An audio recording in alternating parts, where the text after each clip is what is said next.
Hello, this is Jenny from Designs with Paper. Thank you so much for stopping by my channel today. I have an art journal video for you, so get comfy and let's get crafty. I will be working from this prompt.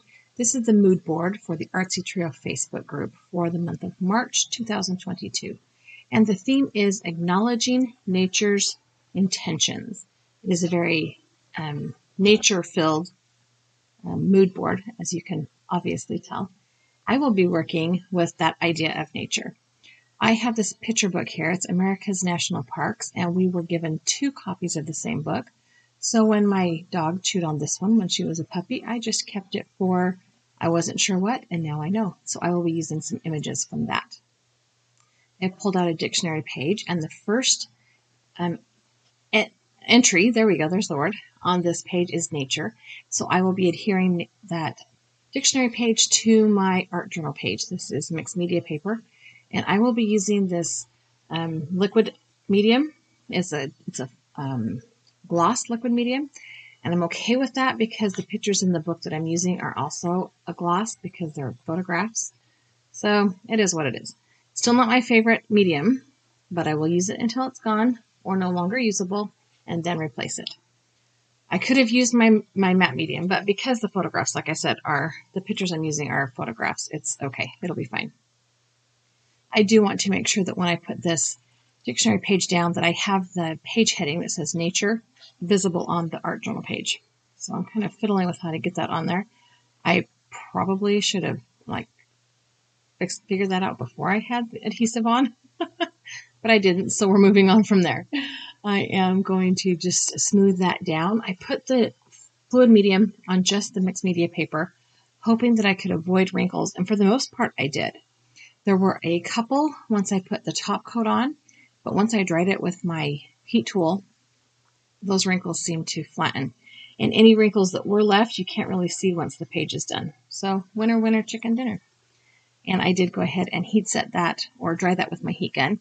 There was one place I held it a little too long in one spot and it bubbled a little bit, but I fixed it. And then I will trim off the edges with my super long Tim Holtz scissors that I'm still super in love with because the finger holes are big enough for my big thumbs.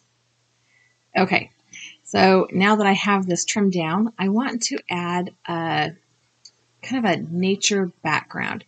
So I'm going to take this piece of just regular printer paper and kind of tear it in a, mountain range kind of sort of thing. Nothing that's, it's very not realistic. It's very impressionistic. And I will be using some archival inks and blending brushes to blend on some colors. I'm going to start with this archival. It's a purple. I don't know what color it is. I didn't write it down. And I could get it out of my drawer, but that makes a lot of noise. So I'm not going to. And I am going to slide this piece of paper up to the top, and I'm going to blend from the pattern, the copy paper, up onto the dictionary paper so that it blends the outline the darkest and then move up lighter.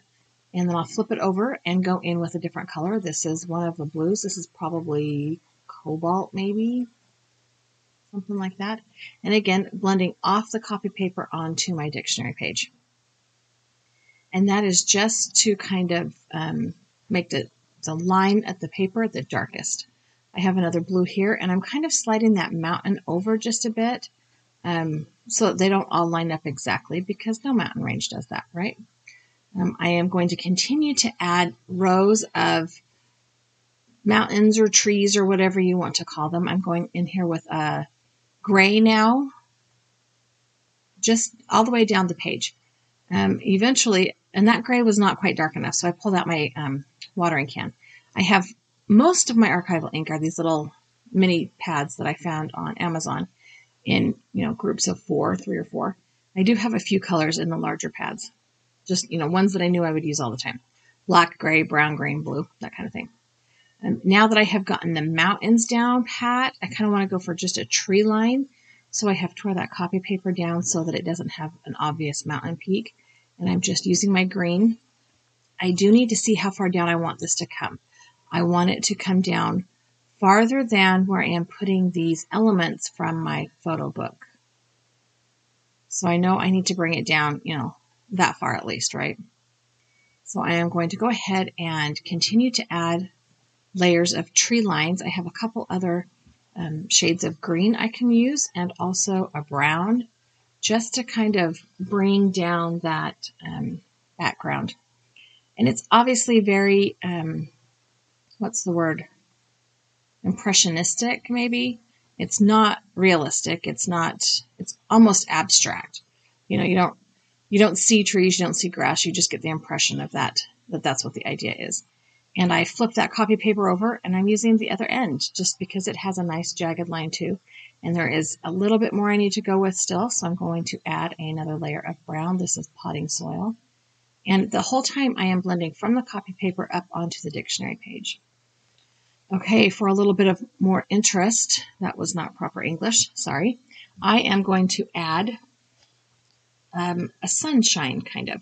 I pulled out a tangerine orange to go around the center of the stencil, and then a yellow, I don't know what color it is, it's a yellow, and I will blend that out through the rest of the stencil. And it is very transparent. Okay, archival inks layer nicely. So now I want to go ahead and add my image. So what I have done is cut a couple of tall trees, and then I have cut I took two pictures. One was the trees, and one was a field with a pond.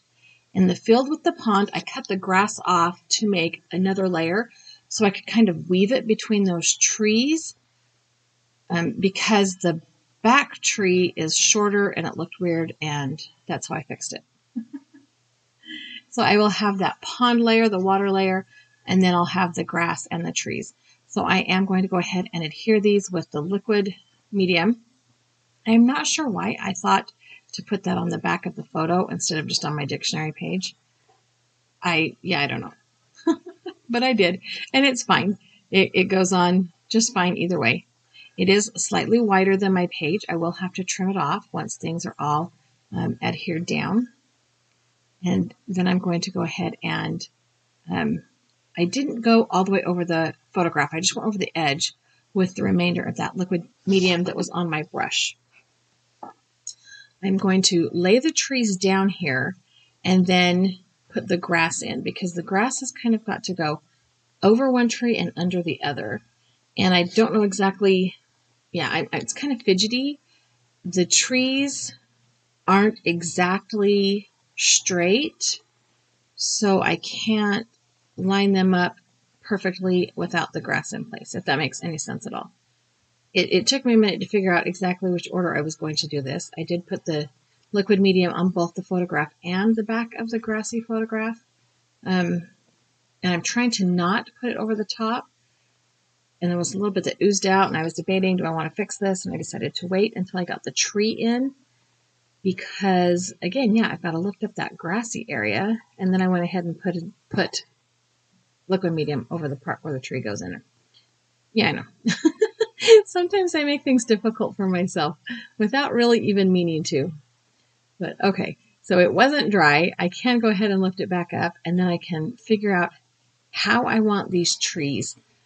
There is going to be a little bit of the dictionary edge showing on that right-hand side. Totally okay with that. And you can see that I have used a craft knife, there's the word, to cut out the stuff in between the trees. I wasn't exactly sure how I was going to put this all together. I just knew what I wanted. So I cut out the stuff that didn't really fit with what I had in mind. Kind of using collaging, right? Making two elements that weren't together go together. Yeah. Okay, I have put a whole lot of liquid medium on that and dried that with my heat tool. And here is my focal point. I have some chipboard elements from Stamperia. I kind of went on a Stamperia splurge a little while ago because their stuff is so pretty. And I have decided to pull out this eagle and the fox. There are a lot of other animals in there, and even some fish and tags and foliage. And I debated using more, but I went just with the fox and the eagle. So once I get this all trimmed off, sorry, got an itch in my throat, I can go ahead and figure out how I'm going to get these rather hefty elements to stick to my page.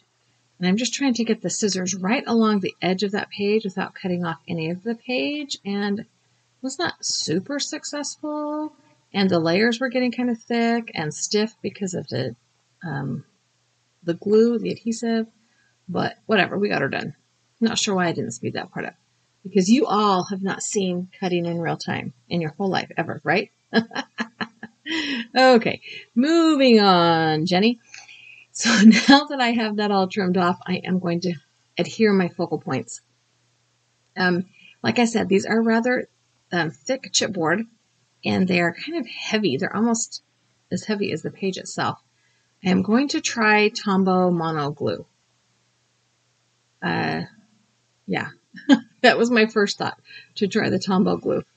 Mostly because it would be less messy to put on the Tombow than it would be to put the gel medium on the back of the fox. Because I can put it on there, and then when I push the fox down onto the page, it'll just squirt around, and right, I don't have to worry about it getting all the edges. It did kind of squirt out a little bit extra behind his head, but that was fixable. And the Tombow medium, or the Tombow Mono glue, dries clear, so it's a non-issue. I did have to put a big stamp block and my liquid medium pot on top of the fox and let it stick before I went and added the eagle, and then I did the same thing with the eagle. So I have created the title, Acknowledge Nature's Intentions, with my label maker, and I am going to go ahead and just stick that down. Now, where I am going to put that is still TBD. I did not plan that part out very well, and really the only logical place in my brain it seemed to be right here up at the top. Because if I put it in the middle, it was in the way of the holes, possibly, where I would punch the holes for my binder. So I put it at the top, and it did not go on straight, and I could not lift it off to fix it. It was sticking to those photographs pretty good. I have purchased myself a new 3-hole punch that will not get stuck and try and eat my pages, and it punches through this thick page like a dream. It was so awesome. Which is, you know, my other hole punch is older than some of my children. So, in fact, it's probably older than all of my children, or at least the last half of my children. I think I moved it here with us to Virginia, and that was 15 and a half years ago. So it's time to get a new one. Okay, I am going to cover the back of my page with a piece of pattern paper. This is a text page. It's very tone on tone. You can't even really see it or read it. I just wanted to cover up the back. That is just what I have started doing with the journal pages that I create for the Artsytrio group. I'm going to go ahead and trim that down. And again, I'm trying to be really careful and not cut the edges of my art journal page because, yikes, that would be really sad to have gone this far and then jack it up by cutting it. I'm going to go ahead and line that back up and punch the holes through the back paper now. And yeah, I don't know why I didn't get a new hole punch sooner. All right, so from the mood board, I have included most of the colors. I've got a purple and some browns in there. I've got the yellow with the sunshine and the blues and the greens. I have some foliage. I have some water. And then I added some animals. So I think for the most part, I've just kind of incorporated that whole idea of nature. I am going to go ahead and glue, or tape rather, the mood board photograph to the back of my art journal page so that it is there for when I'm trying to figure out what in the world I made this page for. My memory is not as good as I tell myself it is, so I probably will not necessarily remember. I did decide kind of at the last minute to do a little bit of ink blending on the edges, but first I need to sign and date it, and again, the only place left was right up at the top. I was not sure that my pen would write on that magazine photo or that book photo at all, so I just signed it right at the top, and then I pulled my ink blending tool out, and it was pretty dry, so I grabbed my watering can archival ink pad out of my drawer, and it must have been buried because that took a hot minute, and inked up my blending tool and then went around the edges of my art journal. And that is pretty much it. If you are interested in following along with the Artsytrio Facebook group, there is a link down below in the description box of my video.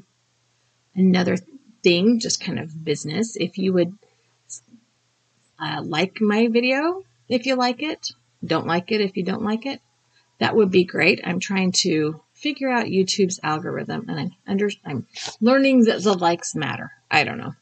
Whatever, right? Here are a couple of close-up photos so that you can really see that ink blending and the chipboard pieces that I put in. Thank you so much for stopping by my channel today. I hope you have a really, really fabulous day. And don't forget, click the link down below to check out the Facebook group. Bye-bye.